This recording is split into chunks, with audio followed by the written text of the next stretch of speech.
Ring ring, it's time for the finale of the 2023 Crossplay Conversations Game of the Year Awards, the show where we dive deep while keeping it light.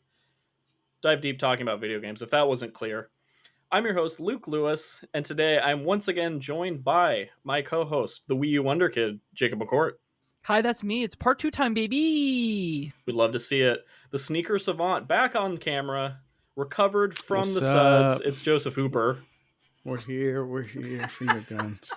For video listeners, Perfect. Or for audio listeners, if you're not watching the video version, Jacob has this like effect where like confetti will just like happen, balloons will happen. It's a real treat on this video call, I'll say. And rounding out our quartet, it's the queen of the cozy game from LukeWarmGames, Claire Helmberger. Hey guys, how's it going? Welcome back. Welcome back to the shenanigans. The shenanigans are afoot for sure. So listeners, if you're just jumping into this episode and you didn't listen to last week's episode, this is our part 2 to our Game of the Year discussion for 2023. So I highly recommend jump into the previous episode first, because I think that'll be a good primer for what you'll hear today. So we have 5 more awards categories, and then we're going to unveil our top 10 games of the year. It's a weighted list. I made a video to reveal it. No one else on the call knows what made the list. It's very exciting. Intrigue, mystery abound. Anywho, there was one category from the last episode that Jacob would like to make a little addendum / announcement / disclaimer. So take it away, sir, and then we will move on to our new stuff. So as soon as we finish recording, that category just so we can see. We went through the Business Boy, or someone made a comment in the Discord chat about the Business Boy category, and then I basically named 4 other bad bits of business, like off the top of my head, that I didn't think of before we, like, in the weeks of preparation, and then, you know, during the call. So for 60 seconds, I'm going to give you the 4 that we're adding to the list. They are not going to be small or big winners, but for 60 seconds, I'm going to let you know about 4 more bad pieces of business. We start with... There's my timer set. With the Wii U and 3DS eShop shutdown. That was bad. Video game preservation is good, and Nintendo should start at least keeping their services alive for longer than 3 years after the console being like deprecated. So bad Nintendo, bad business. The FTC leak from Xbox, sort of unfortunate how it happened. They uploaded a file that then became public and leaked a whole bunch of stuff, including a bunch of folks' work that have been working on for years on consoles and controllers and extra games and what are studios working on and profitability. And although that's great for folks like us to dive into, and it is not a hack like what happened with Insomniac, gosh darn it, that's another piece of bad business. But that it's just really unfortunate. It sucks to have people's work leak like that. Charity shenanigans. There were 2 charity scandals. You can look into them, but you know, bad. And then just Embracer in general. I'm out of time, but the Embracer group bought a whole bunch of assets, thought they were valuable, tried to get money from Saudi Arabia. Let's just call a spade a spade. The deal fell through, and now they're closing studios, and it really, really sucks.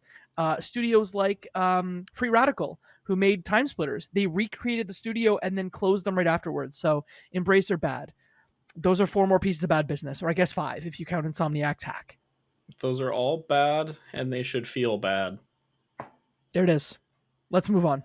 Okay, moving on to our first category of the day. We are talking about Best Visuals Technical. Our nominees are Alan Wake 2, Spider-Man 2, Dead Space Remake, Resident Evil 4, Final Fantasy 16, Avatar Frontiers of Pandora, and Cyberpunk 2077. So I'll kick this off real quick with the one that I know is going to get cut immediately, and that's totally fine. Avatar Frontiers of Pandora.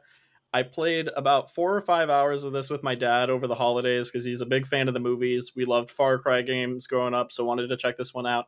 It looks quite stunning, and we were playing on his Xbox Series S, so not even fully up-resed. Really, really cool. Very pretty foliage. The lighting is neat. They captured the world of Pandora really well with the different color schemes. At night, you got all the cool glowing flora and fauna happening. Very pretty game. Was very impressed. I think that's the most notable thing about that game, because it's a fun game if you enjoy Far Cry, but otherwise pretty unremarkable. But visually, I was quite impressed.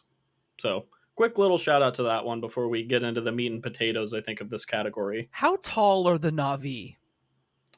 Pretty tall. Okay. They're like But- 8 feet tall, right?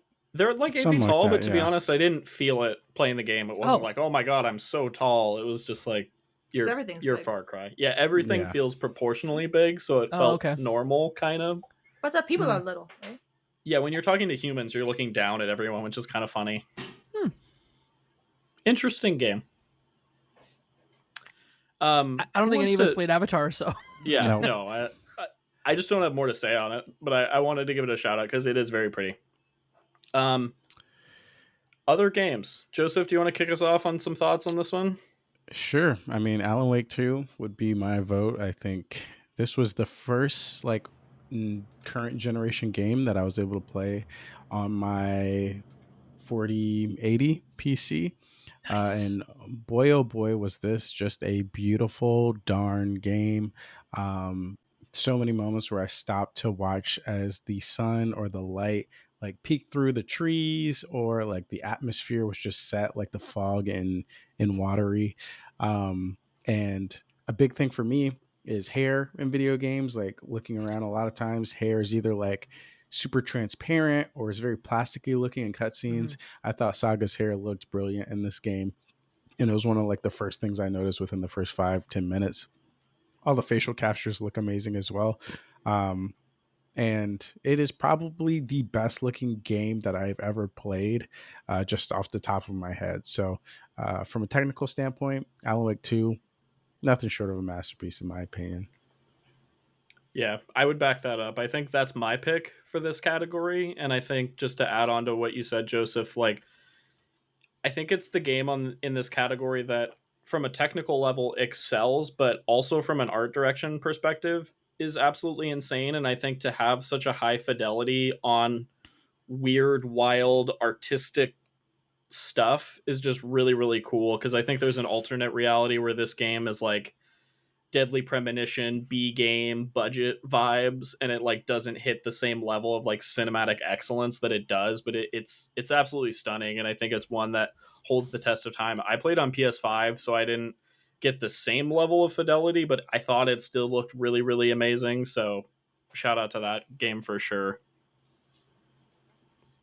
Claire, how are you feeling on this one? I watched you play some Alan Wake too. Okay. And I feel like it's a testament to how good the visuals are that you can't always immediately like tell when it's the live action stuff that they do, because like especially when the people are like a little further away. Yeah. It's like this. Wait, hold on. Oh, okay, this is live action. So I think That's another fair was really point too. good. Like the Yeah. live action stuff is really well done too, and the lighting and the production there. Like I know that doesn't directly apply to the category, but it does enhance the overall like experience quite a bit. Yeah, I just think that that they're able to have both, and it's not like jarring. Like, whoa, hey, is Yeah, a very testament true. to it. But yeah, For I don't sure. actually have a game in this category. I didn't Fair think enough. Starfield necessarily hangs enough to be That in this would have been category, your- and that's like the only visually realistic game I played this year, actually. So, Fair enough. I will Fair say enough. it's pretty cool that you can like really see the texture on like the metal in people's clothing and stuff. Like that, I feel like I know what it would feel like if I touched my ship, which is pretty cool. But yeah, the facial animations are wonk, and the pop in is a thing, and they try to do too much. We've talked about it. So. Fair enough. Jacob, you have quite a few games on this list. What's standing out to you? Yeah, so I think that I would actually be okay with Alan Wake, having seen gameplay of Alan Wake, even compared to something like a Resident Evil 4. I think that Resident Evil 4 is weirdly like a more bland version of Alan Wake 2, even though I think it does some really impressive things, especially if you put Sure. it next to the original 2003 game. I watched yesterday like a side by side of like the GameCube version and the PS5 version just to like Oh, cool. see the difference. Mhm. And I just forgot how much fog there was on the GameCube version. And I understand technically why they need to do that. Sure. But just when you like imagine this is a realization of the vision that they had back in 2003 fully realized, and the draw distance is really impressive, and some of the things that you see like when you fight El Gigante, I think that's like a really impressive like technical fight. Mhm. But I think even compared to Alan Wake 2, it doesn't stand up next to Alan Wake. Spider-Man 2 does some cool stuff because of the power of the PS5 and Yeah. the SSD, especially in the sand. Do I say the fight? I think I can say the fight, it's right? fine. I think You It's can, in the fine, yeah. marketing, the Sandman Yeah. fight. That's really impressive. You couldn't do it on any other platform. Basically the amount of distance that you're thrown, and the PS5 just deals with it, or even the fast travel where like you go on a spot on a map and it just like zooms into the map where you are, is like incredibly impressive. Based on visually that looks fact, really cool too. yeah. Based on that fact alone, I think that if I was putting a second one on the list, it would probably be Spider-Man 2.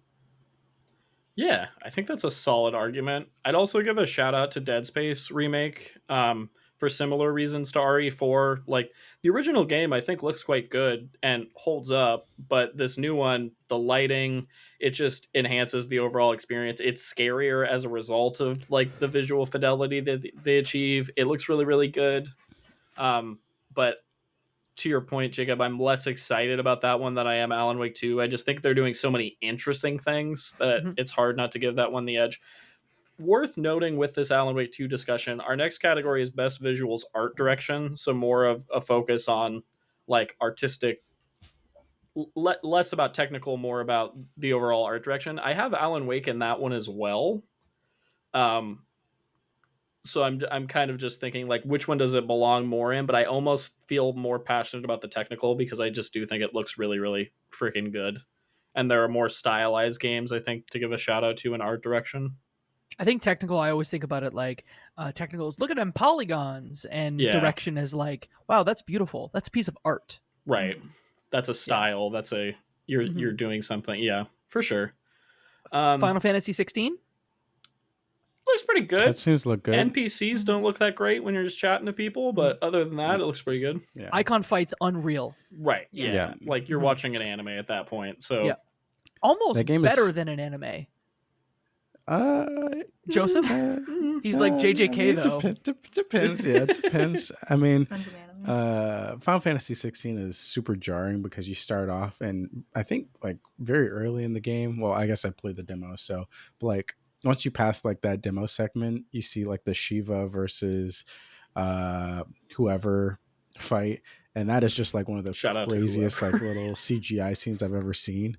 So I'm like, yo, this is crazy. And then I go help somebody pick up his hat from the garbage can or something, and I'm like, yo, dude, you look like you were from 2008. What is happening right now? That's what I was gonna say, because I didn't finish Final Fantasy 16, but in my time with the game, I felt like visually there were so many peaks and valleys where like the highs were real high, but there was also some lows that I think some of these other games we're talking about just didn't have, visually speaking. Yeah.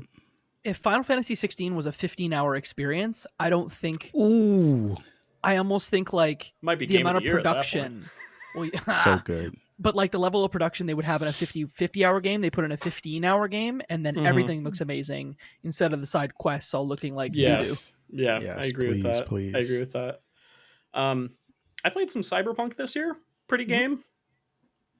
It felt, I don't want to say unremarkable because that feels rude, but like it didn't stick with me. I haven't been thinking about how good it looks since. Granted, I'm playing on console, so I think PC kind of adds another layer to the fidelity, but it looks good. Facial animations are solid. The like weapon reloading animations and different things you're doing with your hands. Like I'm doing a katana build, so that my character's doing all these kind of cool sword moves and stuff. Like it looks very good, but it doesn't like jump out at me in this category. So it feels like Alan Wake 2. I'm very good with that. I won't argue against Alan Wake winning any category. Can I be particular about the Cyberpunk thing? Are we calling it Cyberpunk Phantom Liberty? Are we saying Cyberpunk 2.0? Like, sorry, I'm going to be like very particular. No. You can call it 2.0. I didn't play Phantom Liberty. I just played the base game, but I did play the like updated version that came out this year, so that's why I included it. But fair call out. But if we're using that stipulation, like I was playing a game that technically came out in 2021. Yes. Yeah, but it's one of those rare cases, as you know, that like I think we all agree here that like this is the realization of the thing that they were trying to do. Totally. And it is such a sea change. And that's why I wanted to give it its flowers, because I did really enjoy what I played. I do plan to go back at some point now that I'm not trying to like slam out a million games. But it just didn't resonate with me in the same way that these other games did visually. I felt like the most passionate second argument was Spider-Man. With Sure. what you were saying, Jacob, do we feel good about that for our runner-up? Amazing. Well, that was not too bad. So, best visuals technical we'll give to Alan Wake 2 with runner-up Spider-Man 2. And then is there another like really strong case for a second runner-up, or are we good with these two? Because I'm good with these two. Yeah. I'm good with these two. I feel like the other ones I kind of lump all together of like, these all look very good. Unless there's one that jumps out to folks. Feeling good. I think in this other category we might want to do a second runner-up because I think we might have more to say about some of these. So best visuals art direction, our nominees are Alan Wake 2, Hi-Fi Rush, Lies of P, Sea of Stars, Pikmin 4, Slay the Princess, Jusant, World of Horror, and Planet of Lana. Claire, do you want to kick us off on this one since you have a few more nominees? Sure. I'll talk about Planet of Lana and maybe Jusant too. Sure. So Planet of Lana is like pitched as having this like these beautiful backdrops and landscapes. Like everything looks like it's from a Studio Ghibli movie. The grass is like really, green. I don't know. It's really pretty. It's like watercolored. It's beautiful. The backgrounds with the clouds are really pretty when you get into different environments. The way the lighting works within the like underground and cave environments is really cool. There's like a swamp environment that's like kind of creepy, and the way that they do the lighting but still have it like look really beautiful, and there's just like it's straight vibes all the way through with the art style in Planet of Lana. It's really pretty. And then later in the game there are also some really like visually stunning moments. There's a moment when you're crossing the sea and you just sit with it for a few minutes. And then there's like kind of like the final boss fight that's in my best moment nomination, but it also is like visually really cool as well. So I think that Planet of Lana like art direction it just makes sense. It's like one of the things about the game. And I also thought Jusant was really pretty all the way through. I think that the way the world is built, it has so much to do with what makes the game work. And it also, like later in the game, same thing, has a couple of areas that are just like stunning. There were moments where I just had to stop and like take screenshots and just like, I don't want to move on from this area because it is so pretty. I just want to sit here and look at it. And there were, and the end of the game also, like the very ending was very visually very cool. So Jusant and Planet of Lana, I think, are two really strong ones on here. For sure. So I've finished Jusant since we last started podcasting about Game of the Year, and I think that I've definitely warmed a little bit to Jusant. It's not a game that I'm still sort of lukewarm towards. Sorry, but I agree with you, Claire. Like it is artistically beautiful. Just the environments, the final section, to your point, phenomenal. And so I agree. Big agree on that. Third agree on that. Yeah, the point you made about just like pausing to just look off into the distance, I felt like I was really on a hike or a climb. You know what I mean? I was taking those moments to like take it all in, and I think that's pretty remarkable that a video game kind of invoked that feeling. Yeah, with its visuals. I wouldn't mind chatting about Sea of Stars in this category because man, is that game pretty. They did the retro JRPG SNES style game so well. It looks so good. Every screen looks impressive. The menu UI looks really cool. The character models are awesome. The enemies you're fighting, like there's just so much visual variety, and I was really impressed with it. I know I haven't finished the game entirely. I know you did, Joseph. How do you feel about this one for this category? Yeah, I agree. I think it is just a super gorgeous game. I think that's one of its big highlights. A lot of the set pieces, a lot of the map, the characters, everything, even the effects. Each character has like an ultimate move. Those are cool and gorgeous and reminds me of Golden Sun a lot. So yeah, I agree. It's kind of hard to talk about, pixel art because it's just kind of like good art, but that is what it is. It's good art. I feel like it's the best pixel art I've seen, at least in the last few years. Or like, I think it's easy to be like, our game's nostalgic, but it's like their game's just like a warm, nice hug in the best way. Like it makes you feel. It makes me feel like I'm 10 years old sitting cross-legged in front of like a CRT playing a game because of its visuals and tone. So I don't want to discredit that one at Yeah, all. I can agree with that 100%. Heck yeah. Jacob, what are you feeling? What's sticking out on this list for you?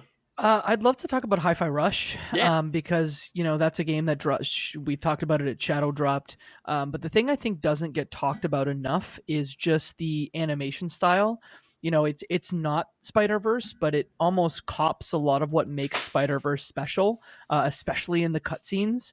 And the things that they do with like physical comedy. I'd heard someone else talking about, scenes where they just know how to do comedy well, and it translates incredibly well in the cutscenes. I'm doing a poor job at explaining this, but like in the cutscenes, the animation's great, and even in the world, how everything around you is like moving to the beat of the song. That's the impressive thing about Hi-Fi Rush. Like the character models are cool, but it's really like the small flair around that just makes this one so special. Heck Yeah, yeah. I'm going to jump onto that because Hi-Fi Rush is also my number one pick. This game could be a TV show, and it could be, just as good as a lot of the TV shows that I watched back when I was a kid, waking up on Saturday mornings. I think that is impressive in its own right to be able to create a IP and like thematically significant art style out of thin air and then have it be so impressive. But like Jacob said, like the way it incorporates into the gameplay, the way they incorporate humor into a lot of the scenes, the way they tie up the visuals with the rhythm of the world and also the music that's happening at any given time. I think all of that stuff is super incredible, especially when there's not really a big blueprint to go off of in the rest of gaming. And in addition to that, there are also a couple moments where things kind of switch up, where they either go 3D, a little more 3D with the visual style, and kind of like break the dimension in a weird way or whatnot, and then switch back to like their 2D style or whatever it is. That I thought was really interesting technically that they played around with and really added an extra level of depth into some of those big cutscene moments where they did stuff like that. So cell shading is very hard, and I think that this is almost the best implementation of cell shading ever. And we're just sort of like there's an argument there. Yeah, for sure. I only know Borderlands and Wolf Among Us. I'm going to take it back. The boss designs were fantastic. The character designs, some of them are cool, like the robot who like drew on his face.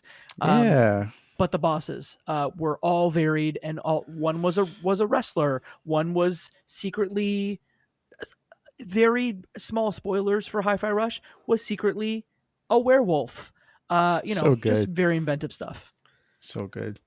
I think your argument about the TV show angle, Joseph, is really strong in a sense that like this art style is so good that we would just watch it. We don't need the game necessarily, even though we love the game too, but it's just like it stands on its own. So I think that's a super strong argument. I'll touch on Liza P real quick because I think I'm the only one that played that one.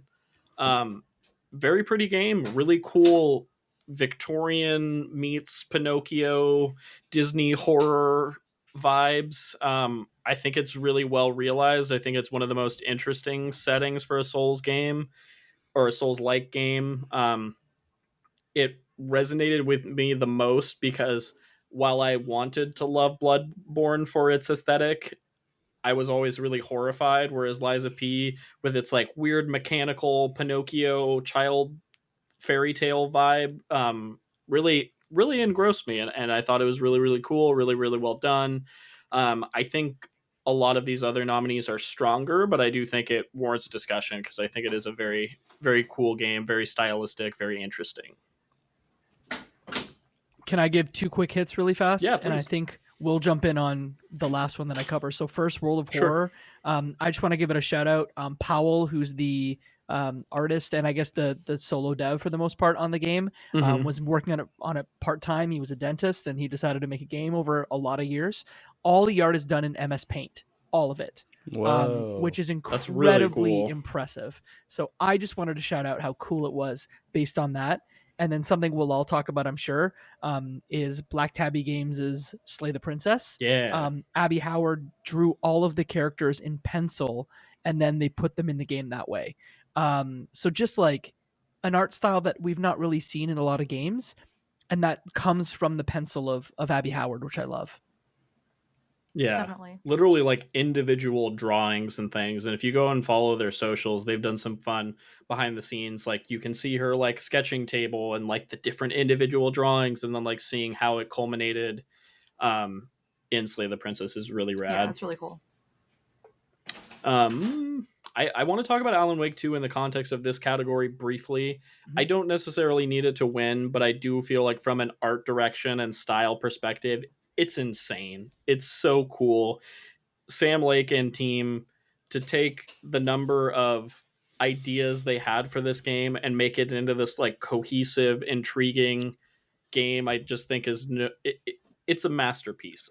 I use that word very sparingly, but like it's so cool to see how they jump from live action to CG to different visual mediums, and we're talking about a piece of art. Like this game is truly art. There's so many screenshots I have where I could point to interesting things that are happening, the choice of environments, the way they manipulate those environments and tie it into the narrative. Like this is the most like comprehensive like vision I've ever seen executed in a single video game. I know that sounds really hyperbolic, but I think this game deserves the praise. Yeah, to add on to that, I think Alan Wake has two sides. One is like obviously the more realistic side, and it kind of feels like they willed history into these locations where it's like, all right, I'm in Resident Evil, I'm in this police station. It's just, a police station. It's whatever. Like going into every building in Alan Wake, it's like, oh yeah, I could totally believe this building has been around for several decades, because it just feels like a building that has been built by somebody's hand and weathered by time and stuff like that. And even going to the amusement park or the retirement home, it all feels so like lived in, which is not something you can really capture all the time in games. And yeah, to the Alan side of things, the way that it is almost like an art piece, like a mental model of Alan himself, and the way things shift and play around with like perception in that world is super, super interesting and exciting from a what are my eyeballs feasting on type of way. So yeah, I think I'm personally okay with it not getting a nod in this category, because I do think we shouted it out for technical, and I think a lot of what we're praising can be attributed to like the crazy attention to detail that the game has. So I'm okay with it not hanging. I guess the only other one we didn't touch on was Pikmin. It's surprisingly pretty, and it's cute, it's nice. I always was delighted by the attention to detail of the like treasures and objects you're picking up within the world, and surprisingly visually interesting, cool little game. Feels like every rejected Nintendo enemy from the past 20 years is an enemy in Pikmin 4. But they're just so weird and cool, and it's like, oh, Not how a do bad I thing.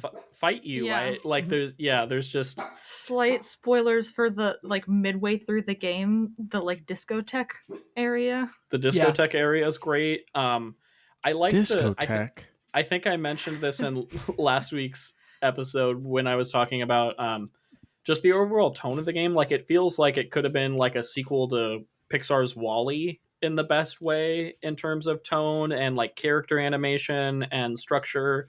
I love that you get to make your own character and pick weird little hairstyles and colors and things, and it's just wacky and it's fun. I don't think it hangs, but it's a cute game. Okay. Just reading the room, I feel a strong passion for Hi-Fi Rush. I feel a strong passion for Sea of Stars and Slay the Princess. And I think Planet Lana as well. Planet Lana is in there as well. Yeah, that's true. So that's 4. Mm-hmm. Okay. So if we can just whittle it down to 3. Yep. Okay. Of My those, horse is Hi-Fi Rush. Like, as long as that's on the list, I'm a happy boy. Rush as well. I think that has the most strong arguments to make it the winner, I feel like. I think so too. Yeah. The Joseph's cartoon argument of it standing on its own, I think for me, lock it in.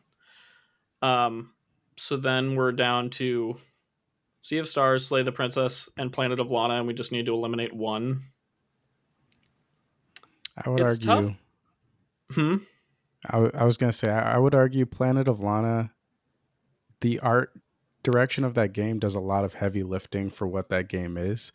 I think the reason that people talk about that game is because of how beautiful it is. Yeah. Okay. And the music is good too, but so I would say okay. Yeah, the art definitely carries the platforming for sure. And I will say, like, the first time I saw that game, it was like, oh, head turn, what is this? Like, it immediately captivated my attention. I think the Studio Ghibli comparison is apt because I think it does look that good. So yeah, I'm down with that. Okay.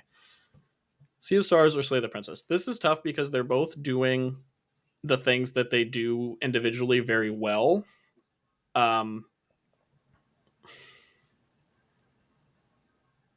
Part of me wants to go Slay the Princess just because the level of detail to make individual sketches to then result in what that game is absolutely wild and deserves to be celebrated. But that said, Sea of Stars, very, very good pixel art, and I don't want it to just be, oh, it's a good, it's another one of those retro games. Like, it's better than that, but how are people feeling? I don't want to lead the witness here, so Joseph, how do you feel? That's fair. I feel like I'm kind of leading the witness. I mean, to be fair, I have not played nearly as much Slay the Princess as I have played of Sea of Stars. Sure. So, I mean, like, I could go either way, to be honest. I feel like just I add could them too. both. Just add them both. Why not? Who's stopping us? It's our list. That's true. Porque no Done. Sounds like it's done. It's done. Let's head into... So we have Best Visuals Art Direction going to Hi-Fi Rush with runners-up Sea of Stars, Slay the Princess, and Planet of Lana. Pretty games are pretty. Look at that. Between both categories, we have 6, average of 3. So look at that. That's pretty good. We're doing the thing. Let's head into Best Character Performance. Our nominees are Alan Wake from Alan Wake 2, performed by Ilka Villi and Matthew Peretta. We have Saga Anderson from Alan Wake 2, performed by Melanie Libbard. We have Clive Rossfield from Final Fantasy XVI, performed by Ben Starr. Peter Parker from Spider-Man 2, Yuri Lowenthal. Miles Morales from Spider-Man 2, Najee Jeter. MJ Watson from Spider-Man 2, Laura Bailey. Nicole Goodnight as the princess in Slay the Princess. Jonathan Sims as the narrator in Slay the Princess. And Sidolphus Tolaman, performed by Ralph Ineson from Final Fantasy 16. Yes, late edition. Love it. That's a good one. I liked Sid. Who wants to kick this one off? I have a question. It's not a question, but like, sure. Now that we're talking about Hi-Fi Rush, I thought those Hi-Fi Rush voice actors were pretty good. We don't have to add them on here because I don't know if they would take the cake. But this entire year, not many people have been talking about the Hi-Fi Rush voice actors, and it's not easy to do a cartoon character voice. All right, so shout out to them. My actual vote on this, if I'm just looking at the list of my personal favorite, Sid was a pretty dang good voice actor. I'll tell you, that's one voice that I still think about to this day. It's kind of a cheat code because his voice is just so smooth. It just goes down so well. This is the best voice. But he also, I feel like, fused the most with his character, where I was really buying what he was saying and his goals and his, struggles, and when he was happy and having a good time. So I really bonded with Sid, the character in Final Fantasy 16, and I think it was because of the voice for the most part. Yeah, I think that Ben Starr gets a lot of the attention when we talk about the Final Fantasy 16 cast because, his performance, I almost want to say he's my limited knowledge of Final Fantasy showing, but like he seems like a really great JRPG protagonist. Mm-hmm. And I think the fact that this game was written and performed principally in English first for the first time for a Final Fantasy game really goes a long way for like native English speakers. And that like they're talking like humans and it sounds great. Right. Yeah. But yeah, Sid just the voice in itself is just Ralph Ineson just crushes. And I wonder how effortless it sounded effortless to me, but that's my like unnuanced opinion about voice acting. Yeah. Would you both put him over Ben Starr as Clive? No. Okay. I would. But you would. Because my thing, controversial take, I like Ben Starr, and I didn't finish the game, full disclaimer, but I like Ben Starr more as a person and a personality than I loved his performance in comparison to some of these other nominees. It was a wonderful performance, and I definitely, to your point, Jacob, I do feel like it was really cool to see a Western focus on a historically Japanese-based franchise. Like they were going for something different, which I thought was cool. So definitely deserves the nom. I think it's kind of close. I think the reason I put Sid over is I felt like Sid was a guy who just happened to be in this time period who was trying to accomplish his goals. Whereas I feel like Clive was like very much a JRPG character. Like he sounded like a JRPG character. And I think that is not necessarily the performance, but I think it might have been how some of the lines were written where I was like, okay, Clive is like, Clive is Cliving. Whereas I felt like Sid was he was scheming. He was a real guy in this little TV box that I was looking at doing his little stuff. So I don't want to stick too long on this. We got a lot of other characters as well. That's all fair and good. I have one last thing on that. Yeah. There's a scene that I will not spoil, but it's in the back third of the game that involves Clive's mother that I think is, as far as like moments in games, which isn't even on the list, I think. But that to me is just like an incredibly well acted moment. And it's one that I would almost want to see the video of him in the booth because I would imagine like a tear rolling down his face as he's like delivering this line, but also screaming. It was just like a moment that I go like, that moment was the best delivered moment by a voice actor in the whole game. But maybe there are more solid performances, especially when you think of like the cast of Spider-Man 2, that I think like you have three powerhouses in there that people don't even really talk about Laura Bailey's performance at all, which is like a crime in itself.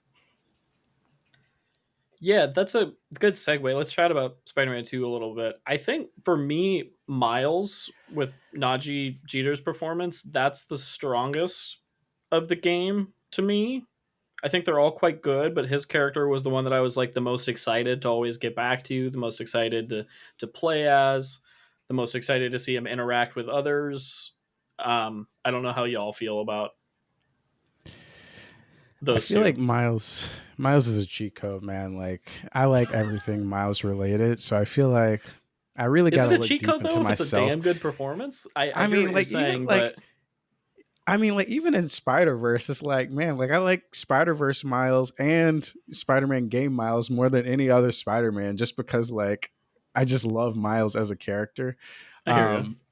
But I do want to give Yuri some credit because I really enjoyed. Oh yeah.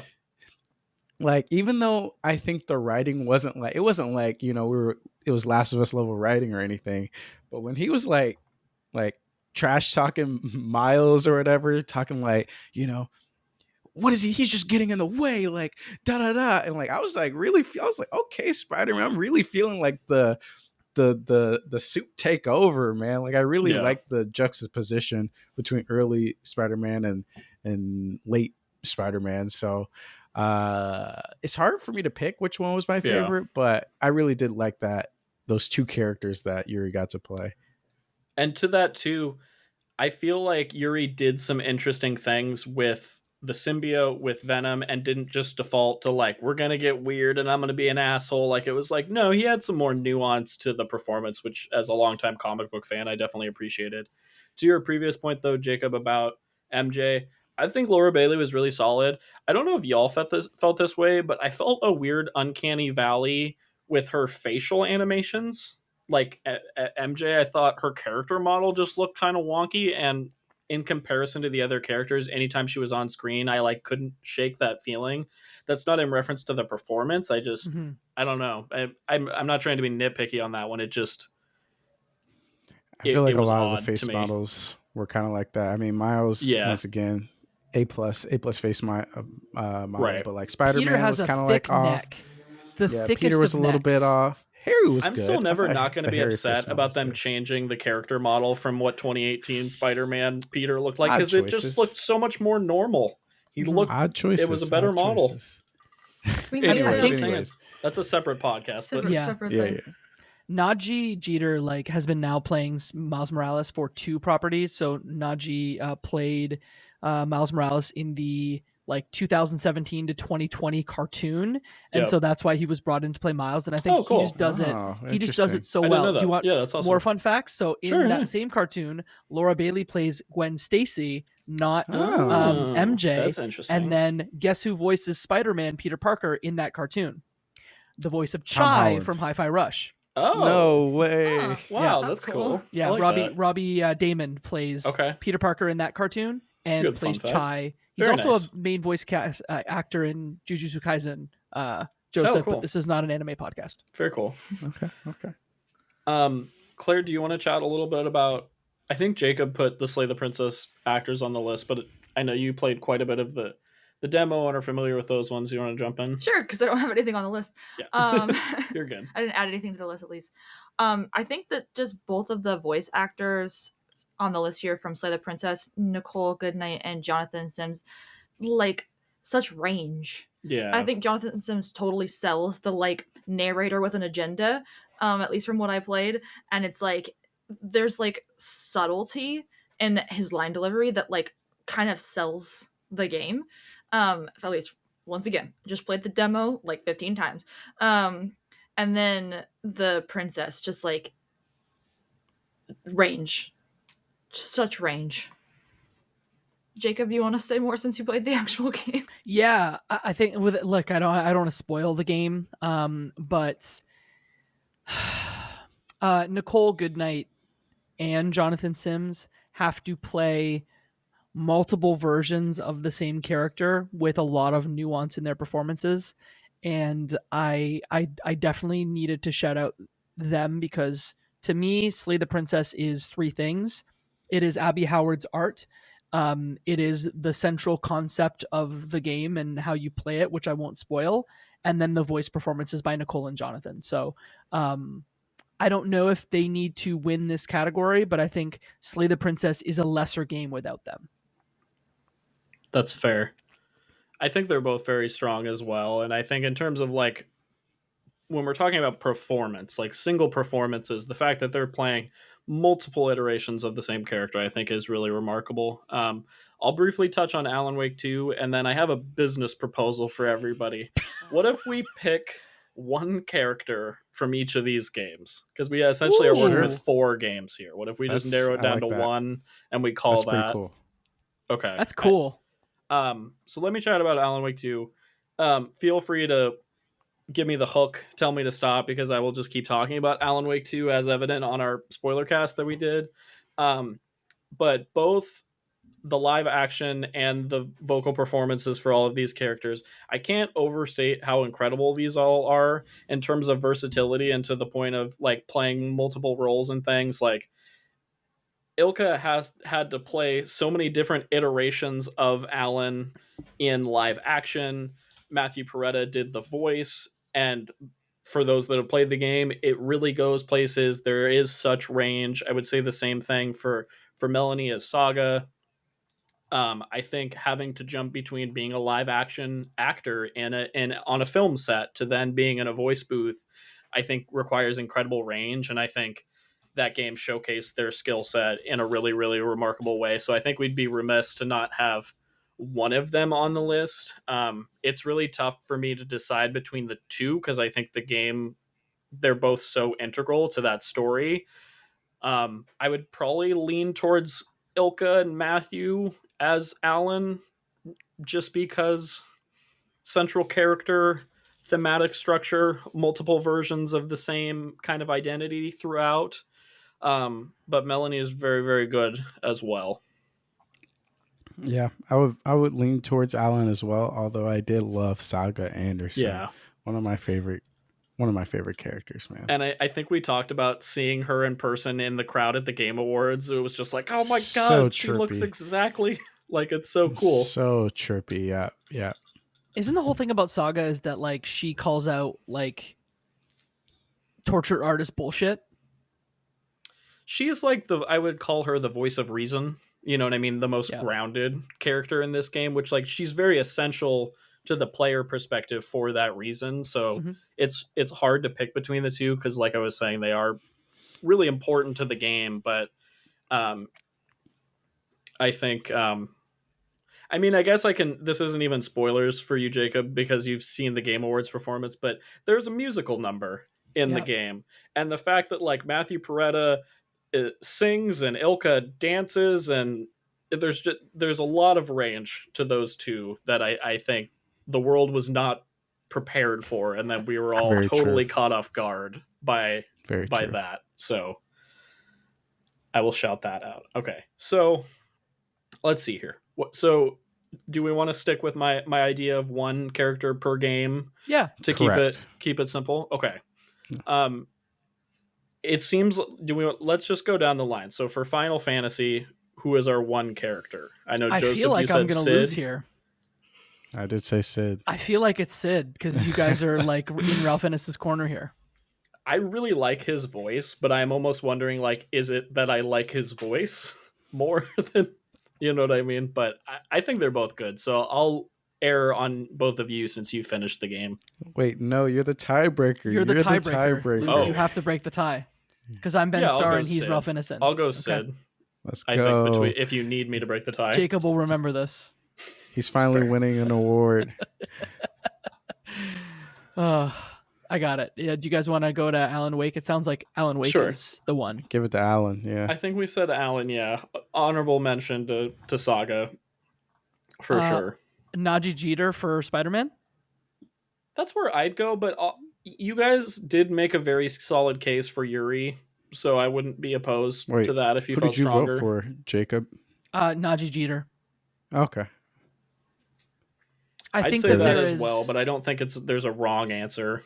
No, there's a lot of let's Peter look. Parkers. But to me, like Najee has become almost the quintessential Miles across media. Mm-hmm. Even against what's his name? The other one? Who plays him in Spider-Verse? Yeah. Nah, I'm gonna do my own thing. That's pretty good. Classic. That's pretty good. Classic line. Okay, so okay, then let's lock 'em in. we're looking at Slay the Princess. Yeah, I'll Shamik abstain. Moore. Shamik Moore. There we go. I'll abstain for from the- Slay the Princess. I was like, wait. Based on my 4 hours with the game, I'd go Jonathan Sims, but since you finished too. it, Jacob, okay. There we go. I just Lock think it a in. narrator's historically such a, boilerplate blank slate, but I think he does so much with it, and I don't think that game works without his performance. Mhm. Cool. All right. Our winners for best character performance go to Ilka Villi and Matthew Peretta from Alan Wake 2, Najee Jeter as Miles Morales in Spider-Man 2, Jonathan Sims as the narrator in Slay the Princess, and Ralph Ineson as Sidolphus Telemon from Final Fantasy 16. Forgive me if I mispronounced any of those names. I tried my best. You can just say Sid. It's Sid.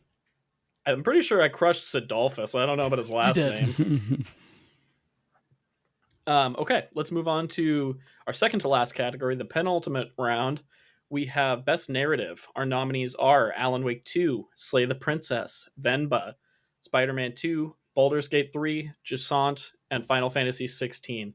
Dear God, if these games couldn't be more different for different reasons. Claire, why don't you kick us off with this one? You've touched a slew of these of these games. I did not add a game to this category.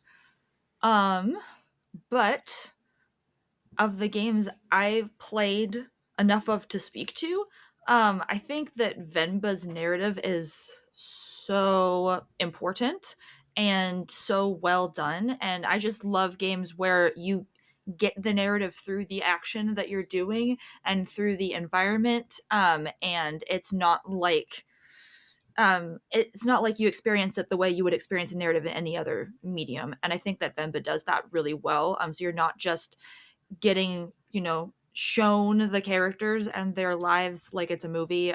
You're not just reading it like it's a book. You are interacting with the world through the cookbooks, through, the different text messages, and you're just living in this character's reality, both characters' realities for a small moment, to just understand that their perspective. And I think that it's really beautiful and it's really well done, and it is fun and engaging and entertaining. It's all the things that it needs to be. So I really love Venba's narrative. I can also speak to Jusant a little bit, Sure. which is one of those games where the narrative is like entirely environmental.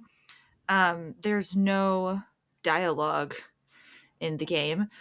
So you are just uncovering. It's one of those things, my weird little niche where I like games where you uncover what happened before you were there through notes and things, and cave paintings and stuff.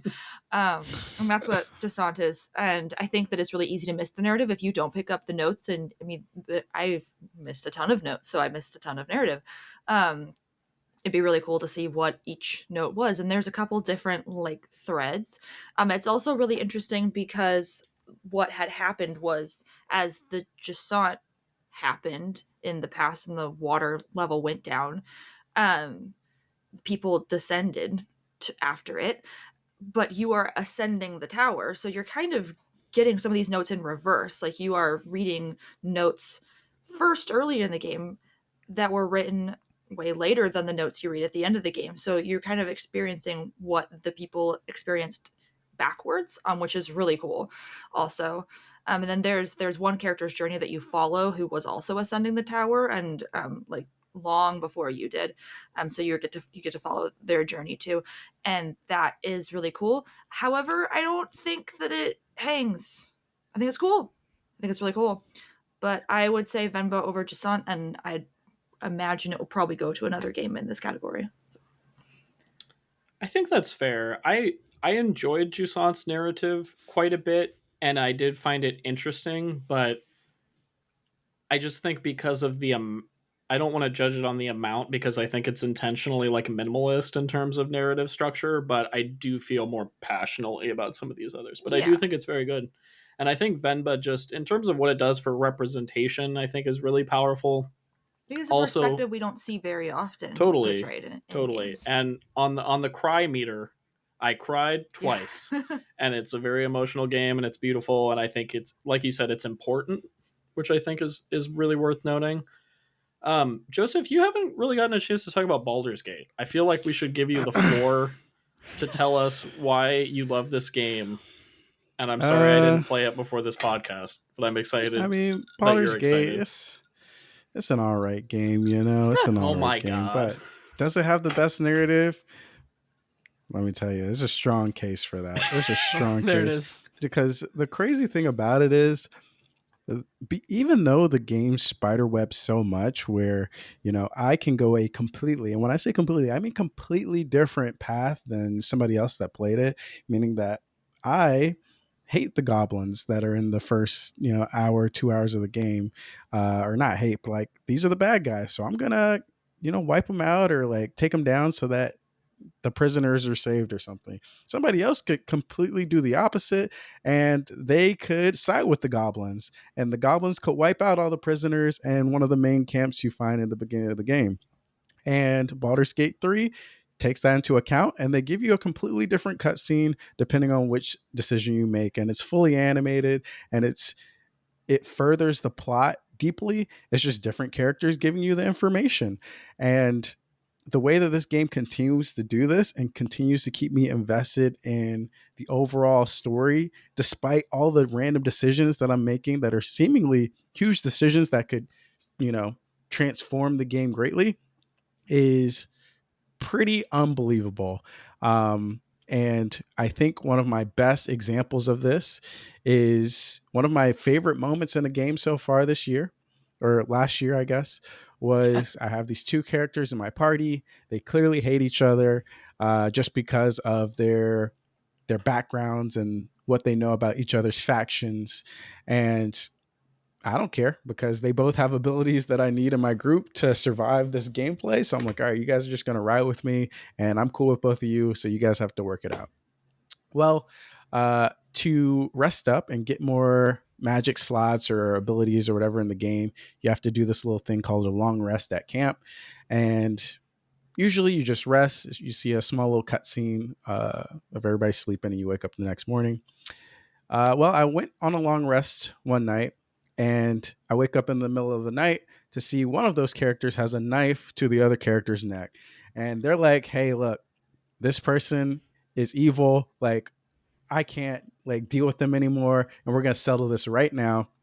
And basically you do a roll to decide if you can persuade them to calm down. And luckily I rolled and succeeded. And I was able to like diffuse the situation, but it very much seemed like one of my main companions was going to die in that moment. And the fact that I was able to roll and save them just made me feel so much closer to these characters and be like, see guys, we got through this controversy. And that was a big moment in our lore together as a team. So man, there are a lot more of those moments that I could talk about just so far.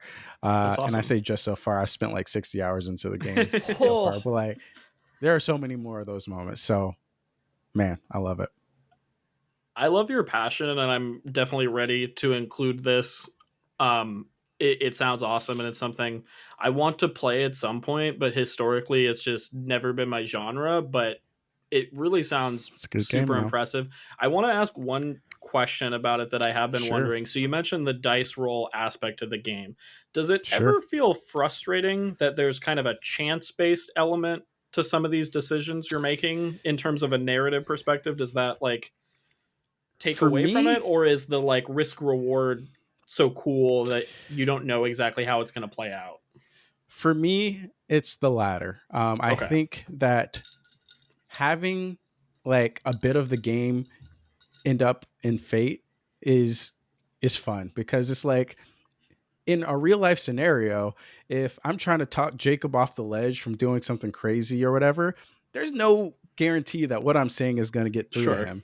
And that's kind of how I see it in this game, where like there was a character that was doing something that could have led to her death. And I'm rolling and like it's a 30. I have to hit a 30. And hitting a 20 is hard, guys. And you can get like bonuses and stuff. But I'm like, I'm rolling and I'm failing every single roll. And I'm like, oh no. And they give me a lot of chances. I fail every single roll. And ultimately she survived. Everything was good. But it was that kind of that failure that kind of got the adrenaline pumping and made me excited to see what was going to happen next. So I think it adds. Doesn't distract. You can also save scum if you wanted to. So Okay. I have one comment. I appreciate that this category is best narrative instead of best story, because then it takes into account the emergent gameplay and the emergent story that like Joseph would go through. I've not played Baldur's Gate, but from everyone that's played it, and yourself included, Joseph, like it just seems so dope. And it's really like it's all stories. So like, does it win just because like the possibilities are truly almost limitless? Now, what I will say is I never intended for this category to win because I know you guys have not played it. So I just wanted to speak my piece, and which is why we've talked a lot about Baldur's Gate.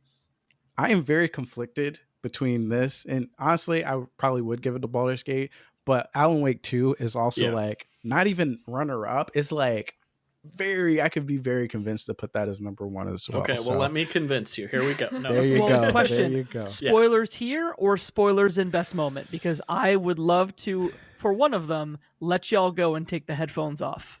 I feel like you can talk about best narrative without spoilers. I think I can talk about best narrative without spoilers. I think best moment we'll need to do a little headphone off.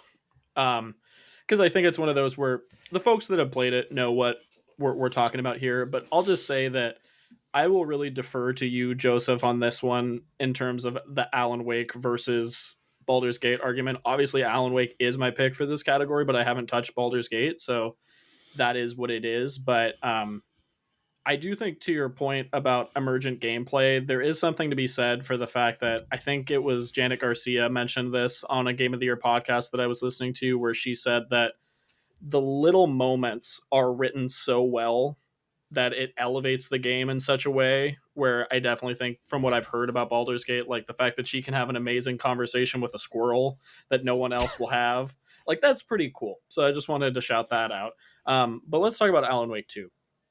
Dear God, what a game. I'm going to get really hyperbolic. I really love this game. It's really, really something special. I said this on our spoiler cast, but I'll say it again, that this game could have so easily been too highfalutin, too trying to be art film, too pretentious, but it's just not. It's so well written. It's so interesting. The base premise of a murder mystery by itself is an intriguing setup, but they do so much more with it. They take it in a million different directions. They created this expanded universe across all of their games with Remedy that's compelling in and of itself, to the point where over the holiday break, I went and bought all of the Max Payne games so that I can play Max Payne and Quantum Break and then replay Alan Wake 1 and 2 and Control and the DLC. Like, I am so invested in what they're doing in a way that I think is very difficult to build a compelling universe where there are more questions than answers, but I find that satisfying. And the moment to moment narrative is what kept me pulling through in this game. I think the combat is serviceable, but it was the story that kept me coming back. And I think the pairing of Saga and Alan is so cool in a sense that it keeps things grounded with Saga, but gets crazy and weird and wild and unexpected with Alan in ways that play off each other really, really well. I can't say enough good things about this game. I don't think the narrative itself can be overhyped. Maybe the gameplay doesn't resonate with a given individual, but the story itself is so freaking cool. Yeah. To add on to that, I am very, very critical about writing in video games. Like, there are very few games where I actually enjoy the writing start to finish. And Alan Wake 2 is one of those games. I think Remedy has this like weird knack for writing characters that are inherently uncanny.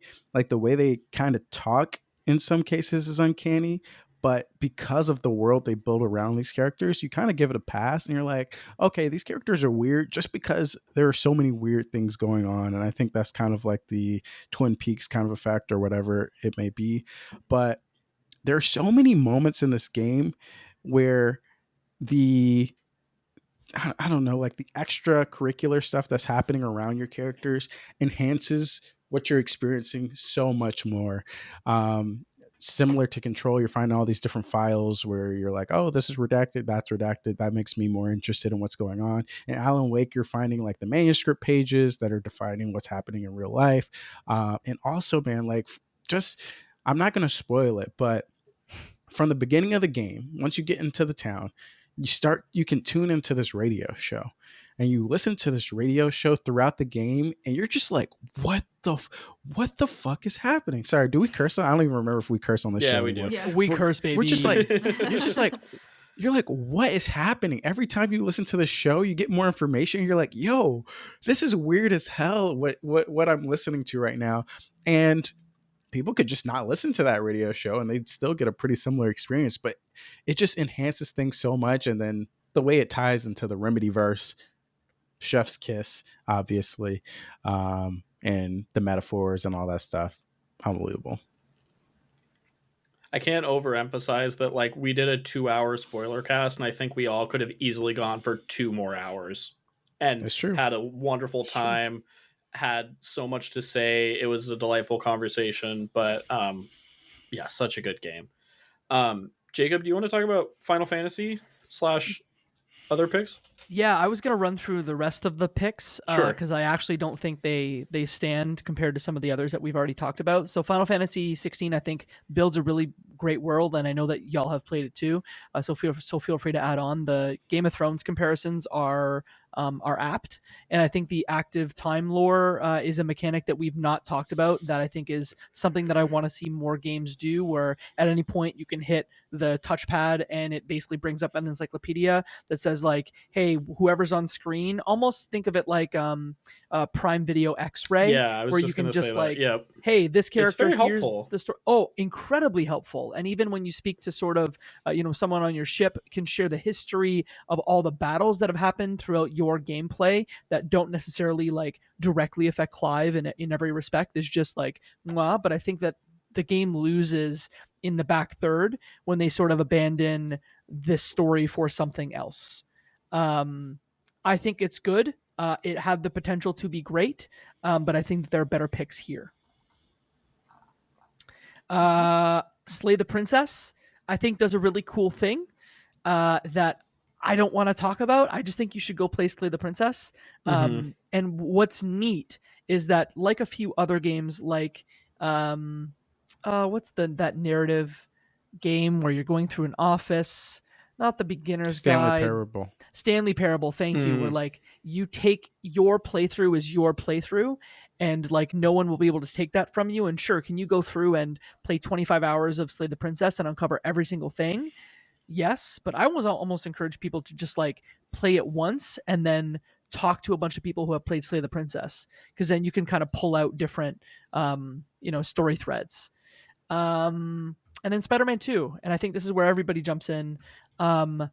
Good Spider-Man story with some really wild moments, but it's a Spider-Man story. I think the one thing I'll say to Spider-Man 2 is it defied my expectations. Like, I think I knew what I thought that game was going to be, and there were moments that, without spoiling specific things, just because we've talked about it other places, but like, there are unexpected character deaths, there are stakes at play, and the game goes in a much darker direction than I expected it would. And I think it sets up future games in a big way that makes me really excited to see where they end up going. But I think this is kind of the like Infinity War to Endgame. Like, we need that third part to really assess like the story as a whole, if that makes sense. It does. So I feel like these other picks we're talking about feel more standalone, whereas that feels like an interesting part in a ongoing arc. Yeah. I kind of feel like it boils down to Alan Wake 2 versus Baldur's Gate. Or maybe Alan Wake 2 and Baldur's Gate? At this point, like, I'm not super concerned with like this wins over this. Like, I think everything we've shouted out is a winner in my book. So you guys have basically said Alan Wake 2 is a great piece of media, not just games. That's what I'm hearing, is like it almost transcends game stories. It transcends. If Alan Wake was told in a True Detective style TV show, I think it would still work. I think there are playable elements that like add to the sense of place, but like narratively speaking, it's very good. How are we feeling, Joseph? I defer to you because you've put 60 hours into Baldur's Gate, so you're the. I'm fine with giving it to Alan Wake 2. I loved both of them, so my pick would be Baldur's Gate 3, but I also really like Alan Wake 2, which you've also played, so I wouldn't mind giving it to Alan Wake 2. Do we have 2 winners and no runners up? I mean, or we can also have some runners up and 2 winners. There are no rules here. Claire, where's your head at? Show. Yeah. Yeah, go ahead. I am just along for the ride at this point, because I don't think you can kind of be the passion read. What are you reading in the room? Let's team up for Venba. Venba's really good too. I love runner-up. Yeah, Venba's a great runner-up. I think Alan Wake 2 and Baldur's Gate could win, because maybe if we had all played it, we would also be championing it too. And then Claire, I will say, and I'm not runner-up. trying to sway you, but this probably will sway you. Your favorite TV show is Fringe. You love things like the X-Files. If you sat down and played Alan Wake 2, I think you would feel as strongly about it as we do. I believe you. It's scary. That's the reason I haven't No, played that's it. fair. That's fair. That is fair. That's a good reason. It That's is. a good It reason. is scary. It is quite scary. All right. So now we're just they're talking both about highlighted. runner-up. Let me put this out there. How do we feel Okay. about Alan Wake 2, Baldur's Gate 3 as our winners, Yep. Venba as our runner-up? Love it. Yeah. Sounds I think great. that's Go great. for it. There are 2 games this year that made me cry, and Venba is one of them. Other one was Final Agreed. Fantasy with the Torgal. Yeah, with Torgal. I think if it helps, I think I cried during Alan Wake, not because of like a specific. Well, no, there was a specific moment. I cried tears of joy in Alan Wake. I was just like, "This is so fucking cool. This is the coolest thing I've ever seen." Are we gonna get to it in the next Yeah, category? we are going to get to it in the next category. So for best narrative, our winners are Alan Wake 2 and Baldur's Gate 3, with runner-up going to Venba. Love that. That's awesome. All right, next up. Here we go, everybody. Strap in. We have best moment. This could be story-based or otherwise. Spoiler warnings for listeners ahead, so we'll dance around it where we can, but we'll have... It's Game of the Year. If you want to hear about these ones, you're probably going to hear a few spoilers. So our nominees are We Sing and Alan Wake 2, The Summoning and Alan Wake 2, Deerfest and Alan Wake 2. You can see a theme here when I was writing this list. The Sandman fight from Spider-Man 2, spoiler-filled moment from Alan Wake 2. Can we Spider-Man 2. can we confirm what this is? Because I think I know what it is. Is it I thought symbiote you related? wrote that. Is it symbiote related? I think you wrote that. I wrote that? I think you wrote that. Oh. It Is has it- to be. is it I the think- moment? It has to be. Mystery moment. Claire It has knows to it be. because I've talked about it, but I was, spoiler warning, I was talking about if I wrote Oh, Yeah. okay. Dang, you did not. I was I don't know talking if about- you gave enough time for that. Yeah. For that spoiler moment. Spoiler warning. that. Why don't I massive bleep that one out? Sorry. Yeah. Yeah. How about we Edit it in spoiler post. warning for real. We are going to talk about 2 moments from Spider-Man 2 really quickly. Sure. Move ahead 20 seconds if you don't want to hear them. I'll put a timestamp when we're out of Spider-Man 2 spoilers. Sorry, y'all. And I will bleep out the other one. Craven's death Yes. or when you control Venom. That's a That's good one, kinda too. I feel like that's all kind of one moment to me because it leads up to that. What if right? it's just that, like, chapter or that, like, section? Because it Yeah. ends with the Craven stuff. But I think to the point of playing, that was a get hype moment of like, oh my god, we're going to play as Venom right now. And it was as fun as you could have ever hoped it would be. So... Yes. Yeah, well, now I feel bad. I hope I didn't... Well, I No, haven't put no, out the you episode yet, so we yeah, haven't you can- ruined you can anybody, edit it. and This you've isn't all beat live. it. And Claire, I told you about that, right? Or we didn't talk about that? No, but I'm also fine knowing. Yeah, that's kind of okay. Fair I'm enough. going to play it eventually, but not within the reasonable time frame. No, that's fair. Okay, and why don't we talk about the next 2? I haven't read the entire list yet. Yeah, read but the whole list. But I did say we'll timestamp after we talk about the Spider-Man spoilers, so maybe it's worth just clarifying Keep what going they down the are. list, yeah. And then- So the Cletus Cassidy stuff, that is the Carnage Yes. stuff with the fire. Yes. And you get Yuri, not the voice actor, but the character Yuri. Mhm. And then Spider-Bot ending is where we get the cool Spider-Verse reference, multiverse Yes. allude from, which was very cool considering it was a side quest, but we can get to Yes. that more specifically. And end of Spider-Man spoilers, I think, from there, and then I'll continue reading the list. So then we have fully upgrading your boat in Dredge, great story moment. Finishing part 32 of Psych Odyssey, the multi-level dive in Cocoon, first icon fight in Final Fantasy 16, Kupka's hands in Final Fantasy 16, Bahamut fight in Final Fantasy 16, Annabelle Rosfield versus Clive in Final Fantasy 16, the voices in Slay the Princess, fully reclaiming an area in Terra Nil, and the final boss in Planet of Lana. Honorable mention to Crossing the Sea in Planet of Lana, and then also the cave and the final chapter in Jusant. Can I make a suggestion? Yes. I have to use the washroom. Do you guys want to do the Alan Wake 2 thing now? Yeah, that seems like a good thing. My headphones are coming off. All right, his headphones are coming off. You call me when you're done. Let's just be completely honest. Let's call it spade to spade, Joseph. We Sing is winning this category. Are we going to pretend it's not? Do you have another one to add that you're going to throw a wrench? I mean, actually, let me look at all these categories. Because do you have a Baldur's Gate moment that you want to throw in here?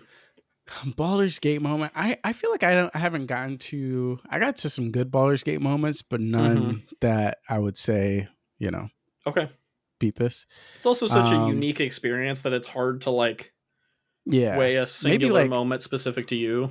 Once I beat the game, it'll be easier to look back on. Sure. But I'll give it to. I'm close to We Sing. I also like the it's not on here, but like the hotel moment where basically, you go into that room and then the darkness or whatever is coming after you. I love that moment. The talk show section in the opening is also very good too, because it kind of sets the tone for the opening. There's a million moments we could pick from Alan Wake 2. We Sing is great. Yeah. We Sing is great. And I'll give a big butt. I put the summoning sorry, go ahead. I'll give a big butt for We Sing. Okay. I feel like, unfortunately for me, I was exposed to We Sing. Oh no! Was it spoiled? I wasn't. It wasn't you knew spoiled. Something. I knew it was coming, and it was just so overhyped to me that whenever I get in my own head about how hyped a moment is going to be, it never actually lives up. So I enjoyed We Sing, and the song still lives on. Months after I've actually played the game. Sure. But I feel like in the moment, I was still just kind of waiting to see what else was going to happen. And this happened to me with Ashtray Maze too. The freaking games media, social media has done this to me twice in a row with these games. So I'm like, it didn't hit me as hard in the moment. But I still think when you look at it and you deconstruct it as a moment in a game, it's hard to argue that that's not the best moment. The only thing that I could possibly compare it to would be maybe one of the either the Bahamut fight in Final Fantasy 16, or maybe the first moment you turn into an icon in Final Fantasy 16.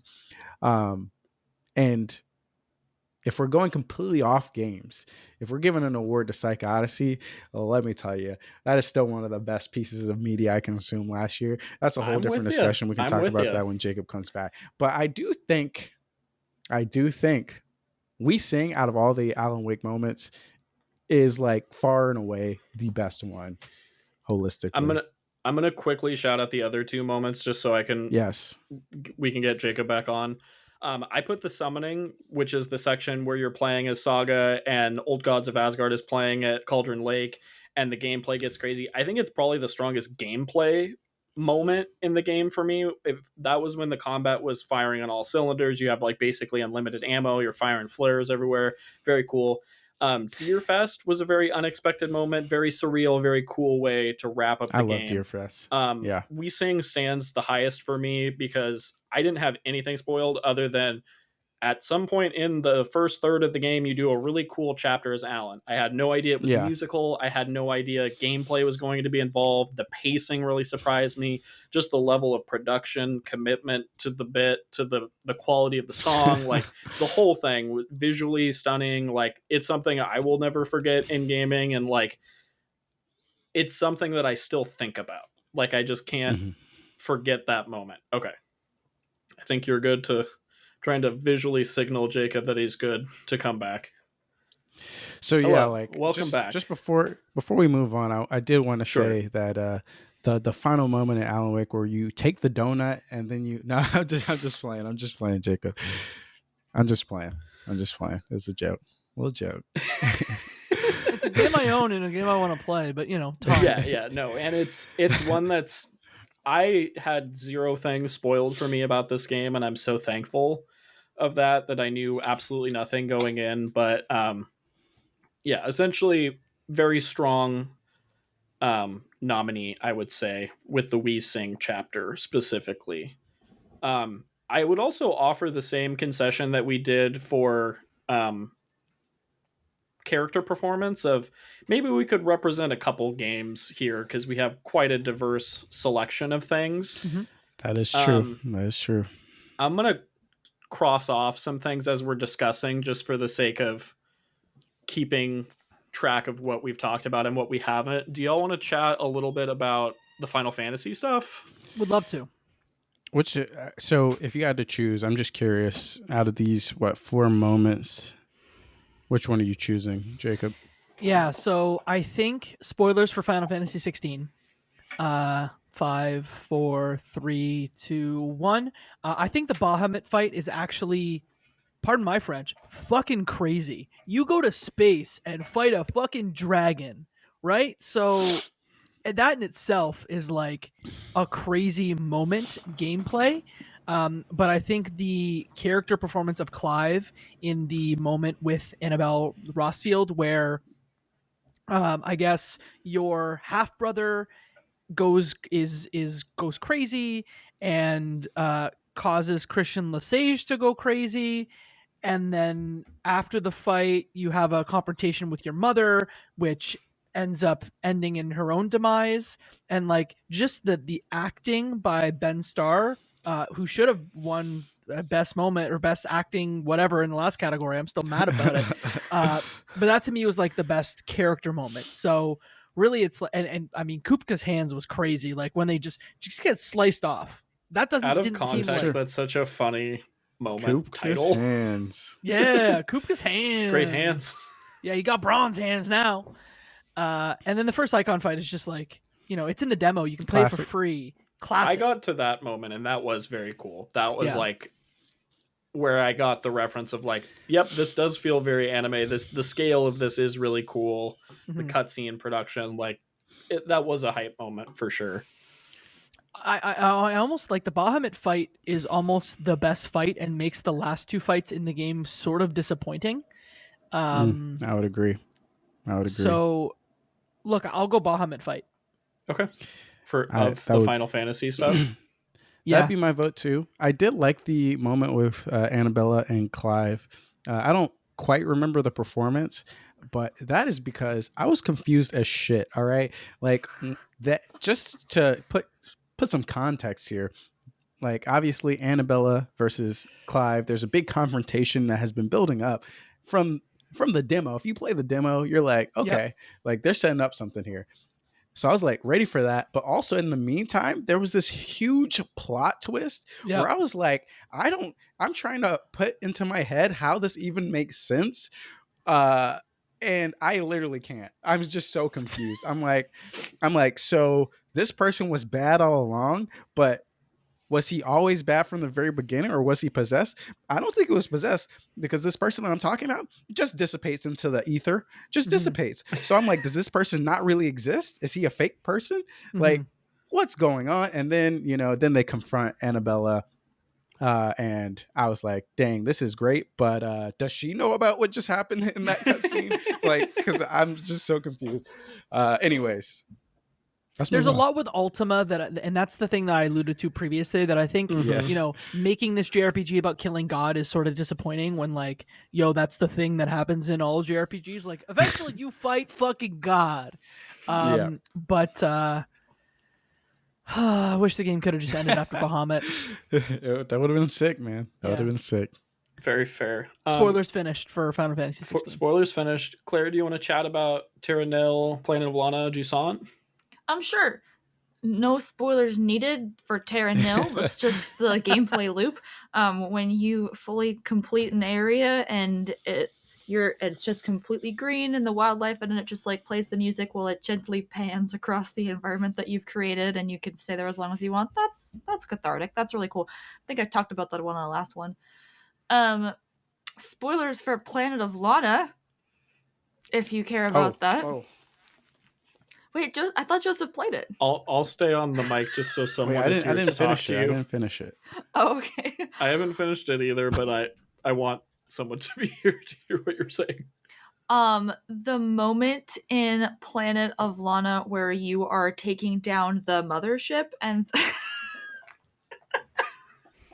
audio listeners. the machine, confetti is falling and from Jacob's you're like dodging the ceiling. light as it pulsates, which is like visually so cool. And once again, like this is a small game. This is an indie game, so like obviously not on the same scale as Final Fantasy 16, but that's just the way it is with video games. And all media, I guess. It's so cool. Well, there's also the heartfelt moment of the like, is Mui dead? And then he's not. And then Is he? and then first of all, when you like realize what's really going on with the mothership, and then like the way that music interplays with all of it, and then you take it down and you rescue all the people. It's really cool. So that, and then honorable mention to Crossing the Sea. That's the moment I referenced earlier with the like bespoke song where you're just literally sailing on your boat across the sea and you just listen to the music, and it's like in Life is Strange True Colors, how you just have those moments where you just sat and listened to the music while nature existed. It's really cool. Doesn't hang, I don't think, but that final boss fight I think if we had like a indie game section, that would win that. So end spoilers for Planet of Lana. Jusant? Okay. Jusant. Spoilers very for cool last Jusant? chapter. I don't think we need spoilers. The last chapter was it did a lot of cool visual things symbolically of like the narrative up until that point. It was really cool. I think it was like the best execution. It really did the like gameplay bring mechanics. all the narrative elements together in a really cool way. And it was visually really pretty. And the climbing cave, up the slate is crazy. Yeah. And how it like lights up. And when you have the moment of like looking up like, oh, I have to climb that. And that it's like kind of a cool puzzle in and of itself, I thought was really neat. Mm-hmm. Yeah, that's really cool. And writing on the light spoilers for Jusant, writing on the ballast is really cool. And as you're holding on, like I like trying the fact to that you like physically hold on had to and hold climb on, like that was while really the neat. wind is pulling you, all the different ways. That's really cool. And then the cave is just really pretty with the like floating jellyfish creatures.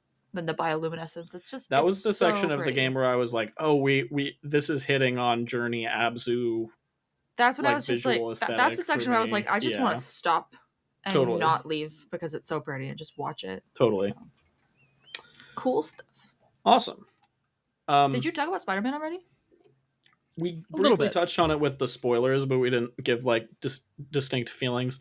Claire, of your picks, what do you want to remain an active if we are giving consideration, an award or honorable mention award to like small studio indie game, and I want to be clear, we don't have to like we can keep all your picks if you want them still in the running. I'm just I would trying to narrow down what we're passionate about. Final boss moment in Planet of Lana is really cool. Is it the front runner for you? For me personally, that was an impassioned speech that I respect. And definitely makes me want to finish the game. Include the Slay the Princess moment in this lump. I don't know.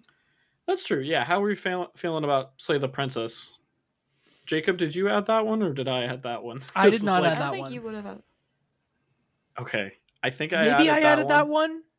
Yeah, sorry all for the back and forth. I'm just trying to remember what my argument was if it was me. I think it was me, and my argument was slight spoilers for Slay the Princess. Okay. 3, 2, 1. Joseph, you already know this. I think it's just like the game, Okay. the gameplay hook of it. You've played an hour, right? Yeah. You played the demo. You know this. Each time you do a playthrough, your own inner voice sort of splinters, and it starts to represent a different emotion, and the performance changes with that. And I think that's fucking sick. It is fucking sick. Yeah. That's it. It's really cool. Speaking of fucking sick, can we talk about Psych Odyssey, which isn't a game. It's a documentary about a video game, but I'll be damned if it wasn't one of my favorite things, medium transcending, that I consumed this year. I had so much fun chatting with Joseph as we were both watching it. Like, there are very few like movies and TV shows and things where I'm like texting friends to like, oh my God, did you get to episode 7 and this moment happened, and like unpacking in like a real genuine way. And that 100% happened. So after putting like 20 plus hours finishing the 32-part documentary, like I spent more time watching this than I did playing a fair number of games on this list, and like it was worth every second. I enjoyed it so much. I think it's the most genuine and honest look into game dev, and I think like as a thing in the industry, like it deserves to be celebrated. It's important. It will only be able to see its lasting impact over the years to come, but like super super special. That I think just in terms of like, you know, we all love the games industry, and just like getting that inside look into a studio that's so near and dear to our hearts was really really powerful and cool. I will argue we will never see a project like this again. It's hard to say because that team still exists. Yeah, but I don't think it'll have the same shock and surprise and sheer like, oh my god, I can't believe they pulled this off. And length of time, like 7 years, we won't see that. Like that. That's what is it's that? It's insane. The movie that followed an actor once a year for like Boyhood. 20 years. Oh, Boyhood. This is the video game industry's version of Boyhood. Yeah, and we aren't going to see it again. Which is why I would make a strong case for it to be in consideration for a winner or an honorable mention. Like I do think it's really special. Yeah, it's the only place we can kind of recognize it, right? Yeah, I think so. That's why I put it here. I'll give a quick one that we can cut after I talk about it. Fully upgrading your boat engine in Dredge. It's really satisfying. I love Dredge. I love the gameplay loop. And for the first few hours of that game, you're moving so slowly through the water and it's scary and stressful. But then when you fully upgrade your boat, I was just zipping around as if I was a speedboat driver. And I really loved that. It was nice. But I don't think it hangs with some of these in terms of like emotional impact that we're talking about here. I don't want to steal your moment, Joseph, as probably the biggest fan of Cocoon here. But shout out to Cocoon for slight gameplay spoilers for Cocoon.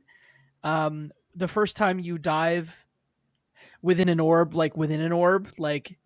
that kind of thing was like shocking, because I think it's almost a puzzle that makes you do that, to say like, oh wait, hold on, can I bring another sphere into another sphere? Yo, like I felt like such a genius. Cool. It was really cool. And some of the best puzzle design I think I've ever experienced, in a way that like it felt so intuitive, but also felt challenging just the right amount. Like it threaded that line so well, and I think that's really hard to do. Agreed. Okay. Spider-Man stuff. Maybe can we narrow down the Spider-Man stuff if there's a specific Spider-Man thing we feel most passionate about? In terms of gameplay, the Sandman fight really stands out to me as something that's like so cool. So like, man, video games are freaking awesome. And I'm referring to specifically how you're, light spoiler, but it's early in the game, you're thrown across the city and then you jettison back into the fight, and the scale is just super cool. That's cool. I think it's either like Sandman or Death. Yeah, I think so. I mean, for me, that sequence that leads up to Death, unrivaled. Like that sequence was like far and away my so fun, most, like so crazy. It was kind of like, I've been playing Spider-Man for, I beat it in 3 days, so I was playing it for hours on end, and for the most part I was like, man, it's so fun. But when that part happened, that's when I was like, wait a second, now I'm getting out of my chair, now we're having a good time. That was like, I was shocked. I was having such a great time. Like the personal context for me on that one, I was like about to stop playing for the night. Like I got to that part at like 1 a.m, and then it was such a let's fucking go. Like, oh, I'm re-energized and I'm playing for another hour and a half because this is so cool. Like, it can't be understated how hard it was to put down the controller playing Spider-Man. And I think Spider-Man has gotten kind of shoved to the wayside a bit this year in terms of awards and recognition, because it's like, it's a really good thing, but it's another one of those kind of argument. But there moments like the symbiote stuff that we're talking about make it stand out to me and elevate it over Spider-Man 1 and Miles Morales. Like the scale, it needed the PS5 tech in order to do the things they're doing. Like really fun. Okay. So I think Why don't we should we do what we did for the character one? I proposed this while y'all One were each? taking a quick break, but I said, let's pick like one of each game. So we could have an Alan Wake moment. We could have a Spider-Man moment. We could have a Final Fantasy moment. And then we could have maybe a Indie game. Final Fantasy or an indie game. Yep. Let's do it. Can I run through Spread because the I think love. I know. Sure. Yeah. Go ahead. We Sing, Yep. Mm-hmm. Bahamut Fight, Yep. Mm-hmm. Final Boss of Planet of Lana, Yep. Psych Odyssey, I love that for. and Because I'd put Death- Psych Odyssey over Spider-Man personally. oh, okay. But we could also give Spider-Man an award and just call it good. If we're doing one Right. per, I feel like Psych Odyssey is so its own thing. Yeah. Yeah. Why don't we let's just do 5? Because we had a list of like 20 here. So that feels Yeah. that like we narrowed it down quite a bit. And these are all so distinct that it's like, is it really worth our time to argue like, is Alan Wake better than Psychotic? Like that just doesn't feel like a fun discussion to some extent. It's like, I love all these things. Don't make me kill my children. Did I Okay. miss one? Oh, Bahamut. That's what I missed. Heck yeah. So, our best moment goes to We Sing and Alan Wake. Death, you all know what we're talking about in Spider-Man 2. Finishing part 32 in Psych Odyssey, the Bahamut fight in Final Fantasy 16, and the final boss, quote unquote, in Planet of Lana. Awesome. I like this year how nice we are. We're so nice this year. Well, Such we've been a doing kind this for group a of few years. photos, Like, or yeah, people. we can't have more emotional baggage. I'm just kidding. I'm just kidding. I'm still mad about Ben Starr, but Let's go. All right, everybody. I'm going to stop sharing this doc here, and then we're going to head into the moment everybody has been waiting for. I'm going to unveil our weighted top 10 list. So to give some context, everybody on this call individually sent me their top 10 games of the year, and I calculated what our overall winners, if we made a cumulative top 10, what that list would look like.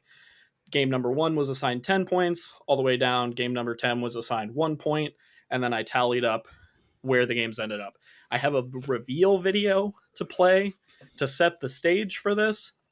So I'm going to play this. Audio listeners, highly recommend checking out the video. It's pretty fun. And then the plan is we will briefly touch on what was in our individual top 10s and then chat about like what made the list. I have some fun facts about like this game almost made the list. This game wasn't on anyone else's list, that sort of thing. And then we can shout out anything else that we haven't touched on. Because at this point, we basically talked about all these games in some form or fashion. So let me pull up the video real quick. Okay. do we say what we think the answer is before the video plays? Sure. Sure. Make Luke, some you quick put all the predictions work while in, so why don't you predict what number 1 is? And then we'll go from there. oh, it's so tough. Also share system Oh. audio. Thank you. One moment. So again, My- the way it works is number 1 gets 10 points, number 2 gets 9 points. Like that. That is how we're doing the lists. Correct. Yeah. Screen. You gotta see which one. Hang on. It's gonna be like which game is high enough on all of our lists that it's gonna win points. So I mean, I've thought about this for so long, go. and I think there's only one answer, and it has to be Spider-Man 2. Like, That's Is it doing that? is it's it all gonna possible that depend. any Just other pull it back game up. is higher? I Whose love voice this is so that? much. That's where my mind went, but then I was like, but what if Alan Wake 2 is number 1 on both Got you it. and Luke's list? I don't think that would be enough. Yeah, it's probably Spider-Man 2. Okay. Are y'all ready? Yeah. Yes. Here we go. Let me know if you don't have audio for whatever Wait, reason, whose because voice this is audio that? is essential. Yeah, whose voice is All this? will be revealed. As I said in our Alright. group chat, everybody, let's get the show on the road. Here we go. The Crossplay Conversations Top 10 Games of 2023. Matt Storm. Number 10, From what I've gathered, you grew up nice and sheltered with mama's pretty Venba, stories and Terra you Nil, made up your and mind. Cuckoo. Three-way tie. Three-way tie for number 10. Number 9, Doing. Fair to say. Planet of Lana. Okay. Number 8, Baldur's Gate 3. Made the list. Made the list. I could not believe it came. Number 7, So you were drawn to stories early on. Dredge. Would light up my imagination. And you had nightmares night and day. Number 6, Dave? Those frights away. Hi-Fi Rush. Number 6. Okay. Dang, what are the top 5? Number 5, Jusant.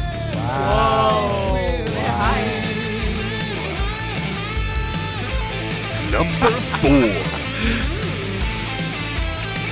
The Legend of Zelda no Tears of the Kingdom. What the? Oh, Pikmin. Number 3, Dave the Diver, Alan Wake 2. Only number 3. What the heck? We know the Number rest. 2, Pikmin and. Oh wait. Pikmin 4. Wow. And the Crossplay Conversations 2023 Game of the Year is Marvel's Spider-Man 2.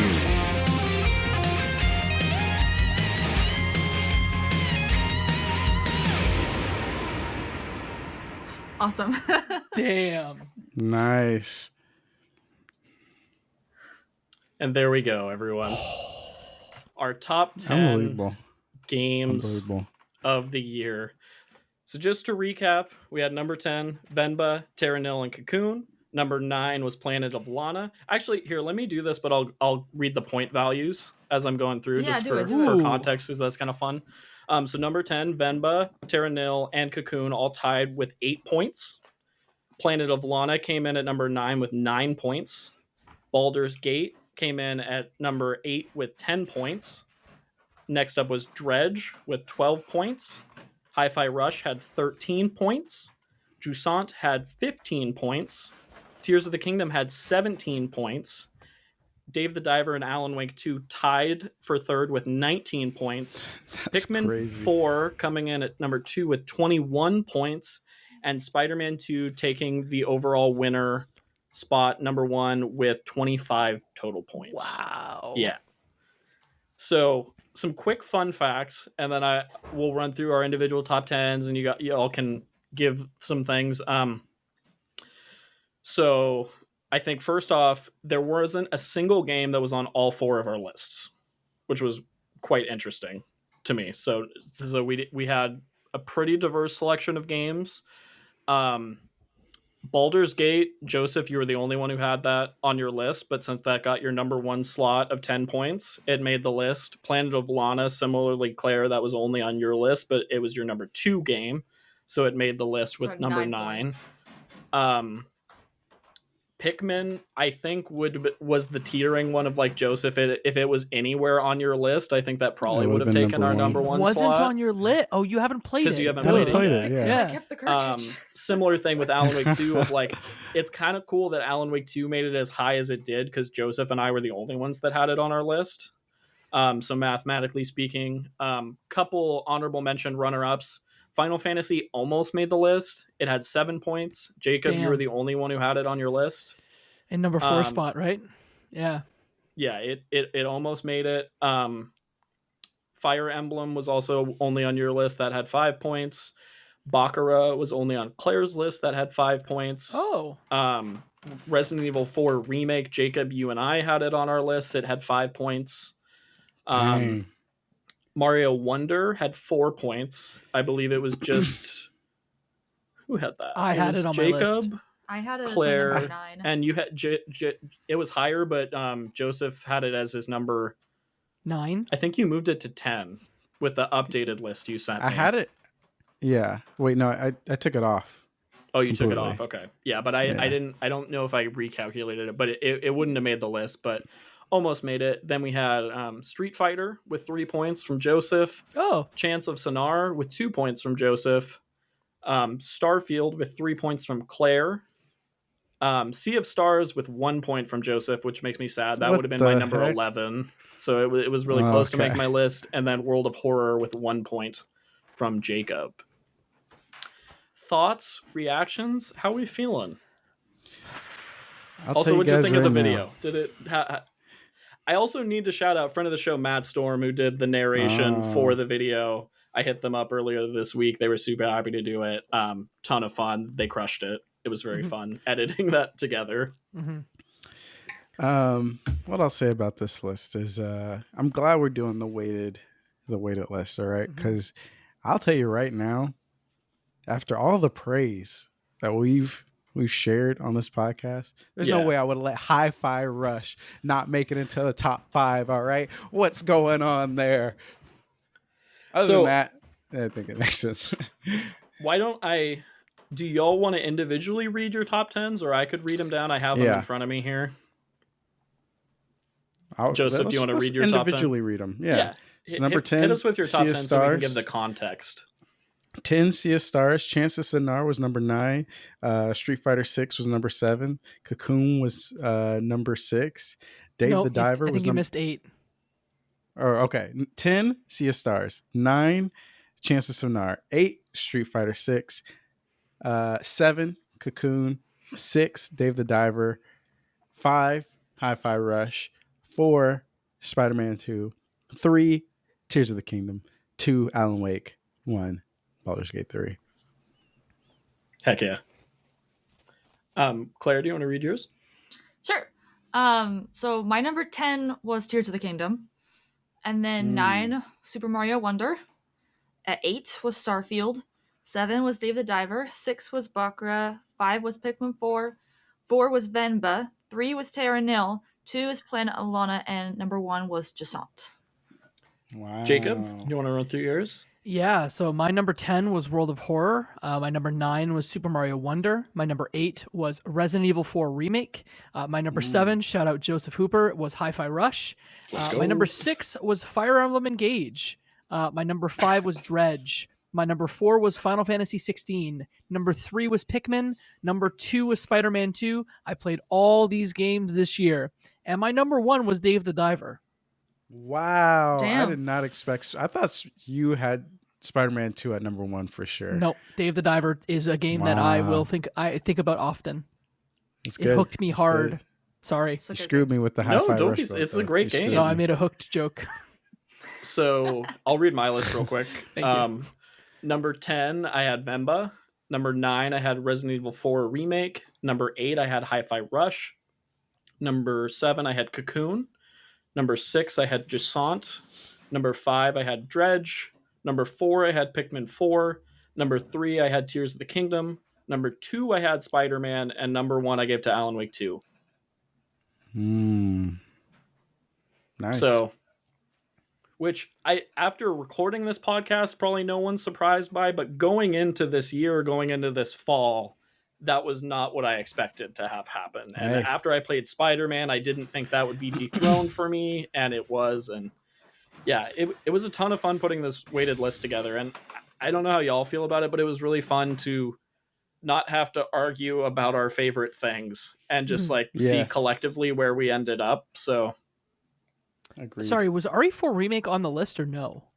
It RE4 was not. Remake did not make the list. It was you and I had it on our back half, so it got 5 total points. Yep. And all the 10 spots had 8 points. So it was in the ballpark. I think if it had if we had put it a little higher, or if one other person had it on their list. I have a suggestion. Sure. Before we end the show. Yeah. Why don't we all quickly talk about our number ones, say one final pitch on why people should Love that. play them, since Let's do they it. were our best games of the year. Do you want to kick us off? I guess so. Baldur's Gate 3, I'm not done with the game, but this is shaping up to possibly be one of the best games I've ever played. And it is shaping up to be one of my favorite games of all time. I love RPGs. I would, probably say that RPGs are my favorite genre. And this is the most RPG game of all time. Like, a lot of the things that you would have to use your imagination for in past RPGs and fill in the gaps with, Baldur's Gate 3 just gives you the option to see those plain and simple on your little screen. So to be able to play this game for over 60 hours and experience all that I've experienced and go back and tell my friends what I did for the night, and them say they did something completely different, or they went about a fight completely different, or they skipped a fight entirely, or they talked themselves out of it, or whatever. It has just been so much fun to understand how much that this game can differ from playthrough to playthrough.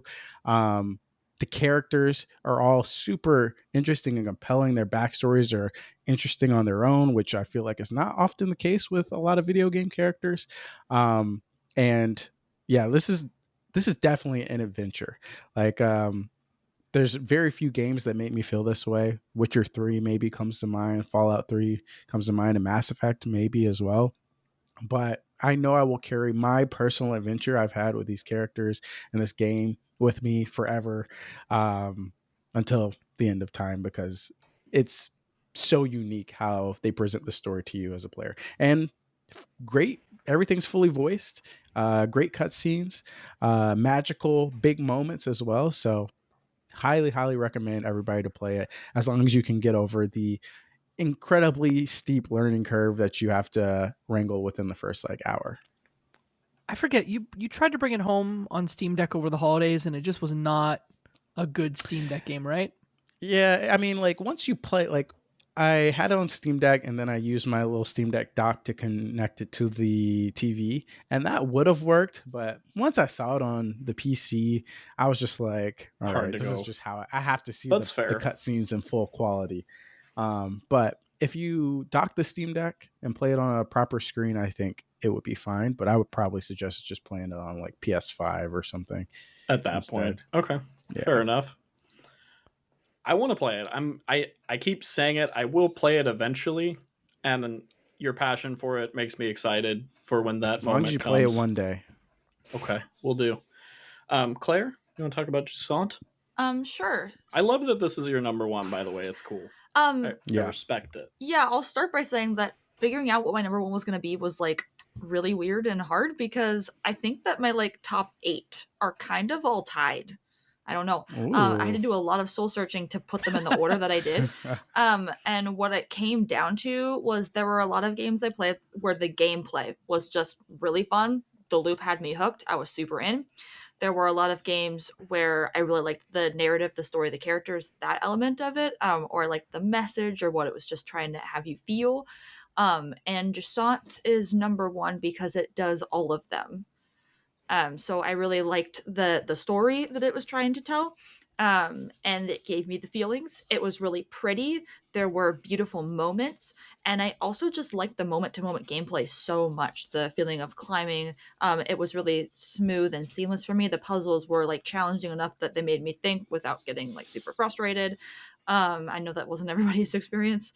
But for me, that was my experience. So I really liked the game on like all fronts. And just like the art style and the visuals, it was a journey, and it was a journey that I loved. So number one. That's awesome.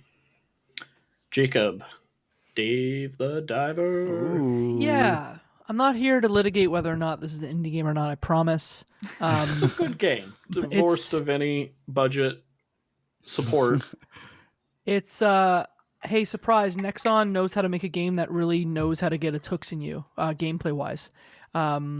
It's half sushi restaurant management, and then half like I always think about once a year the episode of PBS's Arthur where he is addicted to computer games and plays this like undersea game where he has to fight an octopus with a harpoon, and that's that I finally got it with Dave the Diver. And so like weird reference, but I mean it's a fantastic game, and that goes without even talking about the other things that they layer in, the cutscenes that are like have way too much production value. Some of the side things of like you're gonna grow your own fish and your own farm, and you're gonna do stealth, and there's gonna be huge boss battles, and you're gonna like discover undersea civilizations. Like there's just so much to this game, and I'll always remember it because it was like one of the first. I think the first real game that I played on my Steam Deck too. So like. I know that these lists are always personal. It's like, what game did you love the most? And I know that like having a Steam Deck for the first time and that being the game I played sort of colors the experience a little bit. But Dave the Diver is just a fucking great game. Yeah. And if you haven't played it yet, it's 25 hours of joy. So prepare yourself. Yeah, I would put it higher on my list now, having played it more than I did 2 weeks ago. Same with actually Starfield, ironically. So, it's also worth noting that one's available on Switch now too, which it wasn't at launch. So, and more places to play. Fun on Switch. Yeah, no, I could imagine it's a perfect Switch game. I played it on Steam Deck, and that was like chef's kiss. And I want to play the Dredge DLC, which came out in December. But I just haven't had a chance to yet. Because that's Dave the Diver content, not Dave content in Dredge. Okay. Exactly. Cool. Very cool. All right, I'll close us out with Alan Wake 2. I've talked a lot about it this podcast. I absolutely adore this game. If you're at all a fan of detective mysteries, if you like Pacific Northwest spooky vibes, if you enjoy compelling narrative and unique approaches to art direction and music and like multimedia live action interwoven into the story, like this is such an interesting game. It's one of the most unique and compelling games I've played in years. It's one that you can talk about as soon as you've finished it. Spoiler casts abound, conversations with friends abound. Like there's just so much cool stuff to unpack, and I can't understate how cool the connected Remedy universe that they're building is, and how now invested I am after falling in love again with Alan Wake, because I enjoyed previous Remedy games, but they haven't hit as hard for me as Alan Wake 2. So really adore it. Amazing. Well, we've come to the end. Yes, Jacob McCourt question. Yes. Two things. One, yes, I want to know who was the first person to submit their list and who was the last person to submit their list. Okay. You were the first person. Well, I mean, hell yeah. Technically, I was the first person because I had my list. Hell yeah. Before it, Luke. But technically, you were first and Joseph was last. Me. Any other factoids or things about the list? I tried to run through what I could think of.